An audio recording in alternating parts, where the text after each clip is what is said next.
Hello नमस्कार, welcome to G spectrum. तो Saudi Arabia और यूएई के बीच में अभी काफ़ी ज़्यादा हमें टेंशन्स देखने को मिल रही है। उनके अंदर बिटरनेस आने लगी। ऑल दो ब्रदर माने जाते थे, भाई भाई, लेकिन अभी थोड़ा सा उनके रिश्तों में गहमा गहमी हमें देखने को मिल रही, क्योंकि सऊदी अरेबिया ने अभी रिसेंट में ही यमन पे अटैक किया। यहाँ पे आप देख सकते हैं Saudi Arabia bombs Yemen port Mukalla. तो माकुला जो वहाँ का जो पोर्ट है यमन में, वहाँ पे एयर स्ट्राइक की है सऊदी अरेबिया में। तो लेकिन आप पूछेंगे सर आखिर ठीक है ना, सऊदी अरेबिया ने यमन के ऊपर अटैक किया है, तो इसमें यूएई के साथ इनकी कैसे रिलेशन टेंशन्स में आने लगे। तो मैं आपको समझाऊंगा, इसको क्रिस्टल क्लियर करूंगा कि आखिरकार क्यों इनके बीच में गहमा गहमी होने लगी। यहाँ पे आप देख सकते हैं Saudi Arabia carried out air strike on the port city of Mukalla on Tuesday की नाइट को इन्होंने टारगेट किया है, targeting a shipment of weapons reportedly destined for UAE backed southern transitional council STC, a separatist group in southern Yemen. ठीक है, तो Yemen में ये एक सेपरेटिस्ट ग्रुप काम करता है जिसको यूएई सपोर्ट करता है, जिसकी वजह से सऊदी अरेबिया ने यहाँ पे एयर स्ट्राइक की है। ठीक है, और सऊदी अरेबिया ने और यहाँ पे कैटेगोरिकली कहा है कि said it's national security is a red line. मतलब रेड लाइन का आप मतलब ये समझिए कि ये टर्म इंटरनेशनल रिलेशन में यूज़ किया जाता है जब बिल्कुल हद ही पार हो जाती। जैसा कि आपको पता ही होगा कि जो पाकिस्तान जो इंडिया के ऊपर अटैक किया था, पहलगाम वगैरह के अटैक किया था, तो उसने हद ही पार कर दी थी। रेड लाइन मतलब इंडिया को अब रिटेलिएट करना ही करना था। तो इस तरीके की जब भी कंडीशन होती है तो ये कंट्रीज़ यूज़ करती हैं इस वर्ड को। तो सऊदी अरेबिया ने भी यही चीज़ का यूज़ किया कि रेड लाइन हो चुकी थी हमारे लिए, हमको इसको रिटेलिएट ही करना था। It will be defend hours after a collision it lead attacked vehicle and cargo in Yemen that it's shed verb supplied by foreign military separatist in the south. मतलब जो फॉरेन मिलिट्री वगैरह वो इनको supply करने की कोशिश कर रहे थे, जिसकी वजह से हमारे ऊपर खतरा आ रहा था, सऊदी अरेबिया के ऊपर थ्रेट हो रहा था, जिसकी वजह से हमने यहाँ पे अटैक किया। ठीक है, तो ये सऊदी अरेबिया की तरफ से ये क्लेम किए जा रहे हैं। लेकिन अब हम थोड़ा सा मैप के माध्यम से समझते हैं आखिरकार क्या हो रहा है कंडीशन। देखिए यहाँ पे आप जैसा कि देख सकते हैं, यहाँ पे आप यमन को देख सकते हैं। ठीक है, ये यमन है। यहाँ पे आप रेड सी देख सकते हैं, और यहाँ पे आप बाब अल मंदाब स्ट्रेट है, यहाँ पे ये स्ट्रेट है।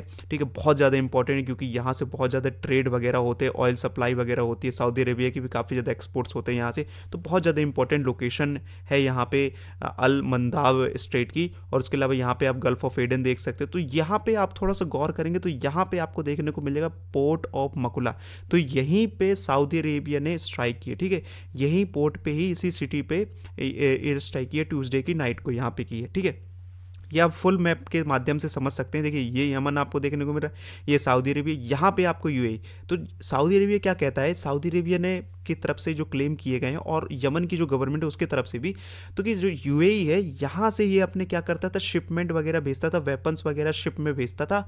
और यहाँ पे जो माकुला पोर्ट है सदर्न यमन में, वहाँ पे जो एसटीसी है, सदर्न ट्रांजिशनल काउंसिल, उनको ये वेपन्स प्रोवाइड करता था। ठीक है, यूएई, ठीक है, यूएई प्रोवाइड करता है, यहाँ से शिप भेज के इनको प्रोवाइड करने की कोशिश करते हैं, जिसकी वजह से सऊदी अरेबिया को ये खबर पता चलती है और उन्होंने अटैक कर दिया इनकी पोर्ट सिटी पे, और उनके शिपमेंट पे ही अटैक कर दिया। ठीक है, और लेकिन अब देखिए, अब आप कहेंगे ठीक है यूएई की तरफ से आ रहे थे, लेकिन ये कहाँ क्या सिनेरियो बैठ रहा है कि कौन किसको सपोर्ट करने की कोशिश कर। देखिए मैं आपको एकदम क्रिस्टल क्लियर सब तरीके से समझाता हूँ कौन किसको, क्योंकि यमन में देखिए सिर्फ यमन बस नहीं है, यमन की गवर्नमेंट नहीं है, एसटीसी नहीं, वहाँ पे हुतीस रिवर भी है, हुतीस भी हैं, जो कि वहाँ पे सेपरेटिस्ट ग्रुप, बहुत सारे ग्रुप हैं। तो देखिए सऊदी अरेबिया जो है वहाँ पे, वहाँ की जो यमन की जो गवर्नमेंट है, जो पूरा वर्ल्ड जो जिसको रिकॉग्नाइज करता है, यूएन जो रिकॉग्नाइज करता है, उसको सपोर्ट करता है सऊदी अरेबिया। ठीक है, लेकिन जो यूएई है वो एसटीसी को, यानी सदर्न ट्रांजिशनल काउंसिल को सपोर्ट करता है, जो कि यमन से अलग होकर एक नई कंट्री बनना चाहता है। ठीक है,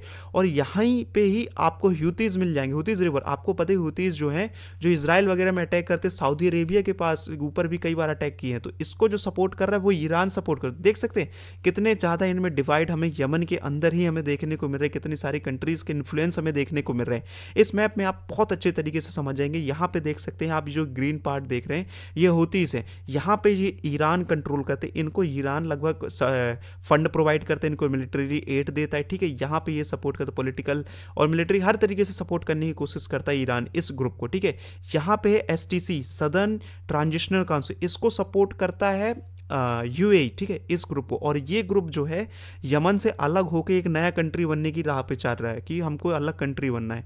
और ये रेड वाला पार्ट आप देख सकते हैं, इसको सपोर्ट करता है सऊदी अरेबिया। ये यमन की ऑफिशियल गवर्नमेंट बताई जाती है कि इसको, इस एरिया को लगभग यमन की जो गवर्नमेंट है, जो ऑफिशियल गवर्नमेंट है जिसको पूरा वर्ल्ड रिकॉग्नाइज करता है, वो इसको कंट्रोल करती है। और सऊदी अरेबिया भी इसी को ही कंट्रोल करता है। तो ये 3 पार्ट्स में लगभग डिवाइड है पूरा का पूरा यमन, ये हमें देखने को मिलता है। लेकिन थोड़ा सा आप देखिए, एसटीसी की बात ही आ रही है कि तो एसटीसी की हम थोड़ा सा चर्चा करें। हूतीज रिवर के तो देखिए एक अलग हो जाएगा, हूतीज हैं अलग हैं, लेकिन एसटीसी एक नया ग्रुप है जिसको यूएई सपोर्ट करता है। तो ये 2017 में फॉर्म हुआ था, ठीक है। सदर्न यमन में ये काम करता है, ठीक है, उस साइड में ही, ये सदर्न यमन में ही, जैसा कि आप पिक्चर में देख सकते हैं, यहाँ पे ये काम करता है, इस साइड पे ही, ठीक है। तो गल्फ ऑफ एडन की तरफ ही पूरा काम करते हैं। तो यहाँ पे ये 2017 को फॉर्म हुए, ठीक है। इसको यूएई बैक करता है, इसको यूएई सपोर्ट करता है, ठीक है, यूएई सपोर्ट करता है। और ये कंट्री अलग होना चाहता है यमन से। आपको पता ही 1990 से मर्ज होने से पहले ये 2 कंट्रीज में थे, नॉर्थ यमन और साउथ यमन। तो साउथ यमन वालों को लगता है कि हम लोग का उतना ज़्यादा फायदा नहीं हो रहा है इस मर्ज से, इसीलिए वो लोग अब अलग होना चाहते हैं। तो इनका जो मेन जो लीडर है, मेन जो ग्रुप है, वो यही है, साउथ ट्रांजिशनल काउंसिल ही इनका मेन लीडर। तो जिसकी वजह से इनमें अनबन चल रही है सऊदी अरेबिया और यूएई के बीच में। अब देखिए यहाँ पर थोड़ा सा समझते हैं कि सऊदी अरेबिया आखिरकार यमनी गवर्नमेंट को सपोर्ट कर रहा है और यूएई जो है वो एसटीसी को सपोर्ट कर, जिसकी वजह से ही दोनों के बीच में गहमा गहमी बनी हुई है, ठीक है। तो सऊदी अरेबिया आखिरकार क्यों यमनी गवर्नमेंट को सपोर्ट कर, देखिए इसके काफ़ी ज़्यादा रीज़न है। देखिए बॉर्डर सिक्योरिटी को लेके, क्योंकि आप यहाँ पे मैप में जैसा कि आप देख सकते हैं, लगभग 1307 किलोमीटर की बॉर्डर शेयर करता है यमन, ठीक है, सऊदी अरेबिया के साथ। तो बॉर्डर सिक्योरिटी के लिए काफ़ी ज़्यादा ज़रूरत थी कि सऊदी अरेबिया एक ऐसे रिलायबल पार्टनर के पास जाए जो उसके लिए अच्छा बेनिफिशियल हो। तो इसीलिए जो सऊदी अरेबिया है, जो यमन की गवर्नमेंट है, उसको सपोर्ट करता है। उसके अलावा to stop the Iranian influence, जैसा कि आपको पता है कि हूतीज़ हैं यहाँ पे यमन में, इस वाले एरिया में, सदर्न वाले पूरे एरिया में जो रेड सी के पास है, यहाँ पे हैं। तो इनको इन्फ्लुएंस बढ़ना नहीं देना चाहते, क्योंकि ये सऊदी अरेबिया के लिए भी बहुत ज़्यादा खतरा है, क्योंकि हूतीज़ ने कई बार अटैक करने की कोशिश भी की है सऊदी अरेबिया के ऊपर।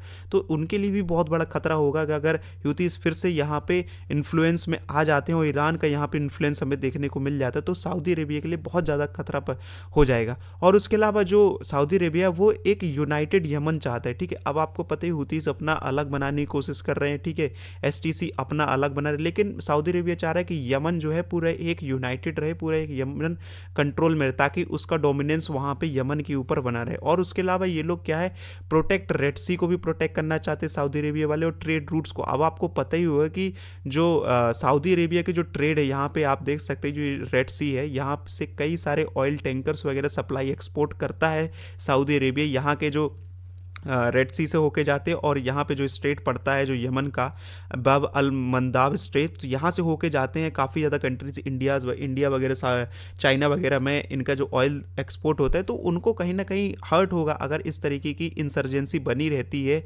यमन के ऊपर। तो इसीलिए यमन की गवर्नमेंट को सऊदी अरेबिया सपोर्ट कर रहा है, लेकिन यूएई यहाँ पे एसटीसी को कर रहा है। ऑल तो देखिए 2014-15 के टाइम पे तो दोनों कंट्रीज यूएई और सऊदी अरेबिया ने सपोर्ट किया था यमन की पूरी फुल गवर्नमेंट के लिए, वहाँ के जो सेपरेटिस्ट उनको ख़त्म करने के लिए। लेकिन कहीं ना कहीं 2016 के बाद से, 2015-16 के बाद से फिर यूएई में शिफ्ट आ गया, उनकी जो जियोपॉलिटिक्स में शिफ्ट आ गया, और वो एसटीसी को सपोर्ट करने लगे, और उनकी जो डिमांड है वो नई कंट्री के लिए उसको सपोर्ट करने लगे, जिसकी वजह से सऊदी अरेबिया और इनके बीच में कहा सुनी होती रहती है। लेकिन अब जाके और ज़्यादा इनके बीच में ये टेंशन बढ़ गई है।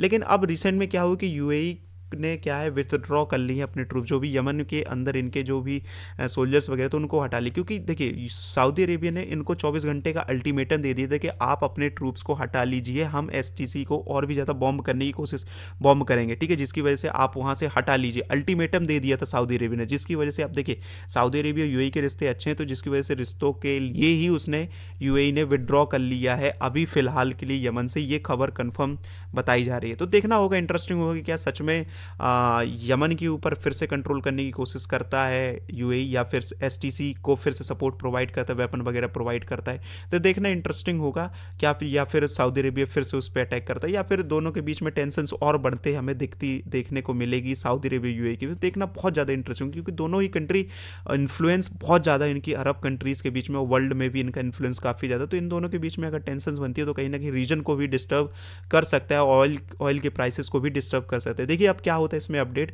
जो भी अपडेट होगा मैं अपडेटेड वीडियो आपके लिए लाता रहूँगा। Thank you very much.